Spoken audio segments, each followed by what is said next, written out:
शायद कल हो। एक फकीर था, उसने कहा कि मैंने आज तक जिनके पास भी गया सबसे सीखा। किसी ने पूछा, ये कैसे हो सकता है, एक चोर से क्या सीखिएगा?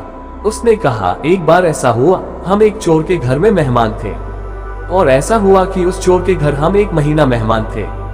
वह रोज रात को चोरी करने निकलता और 3 बजे 4 बजे वापस लौटता। हम उससे पूछते, कहो कुछ हुआ? वह हंसकर कहता, आज तो कुछ नहीं हुआ, शायद कल हो। 1 महीना वह चोरी नहीं कर पाया।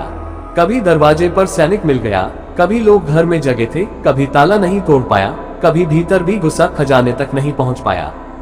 और वह चोर रोज रात को थका हुआ लौटता और हम उससे पूछते कि कहो कुछ हुआ? वह कहता, आज तो नहीं हुआ, लेकिन कल शायद हो। हमने उससे ये सीख लिया। हमने सीख लिया कि जब आज न हो तो फिक्र मत करना, याद रखना कि कल हो सकता है। और एक चोर जो चोरी करने गया है, निपट खराब काम करने गया है, वह भी इतनी आशा से भरा है। तो उस फकीर ने कहा, उन दिनों हम परमात्मा की तलाश में थे, हम परमात्मा की चोरी में लगे थे। हम भी वहां दीवारें खटखटा रहे थे और दरवाजे टटोल रहे थे, कोई रास्ता नहीं मिलता था।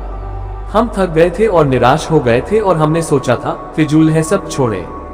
लेकिन उस चोर ने हमको बचा लिया और उसने कहा, आज नहीं हुआ, कल शायद होगा। और हमने ये सूत्र बना लिया कि आज नहीं होगा तो कल शायद होगा। और फिर वह दिन आया कि बात घटित हुई। चोर ने चोरी कर ली और हमने भी परमात्मा चुरा लिया। तो सवाल यह नहीं है कि आप सत्पुरुष से ही सीखेंगे, सवाल यह है कि सीखने की बुद्धि और समझ हो। तो इस सारे जगत में सत्पुरुष भरे हुए हैं। ओशो।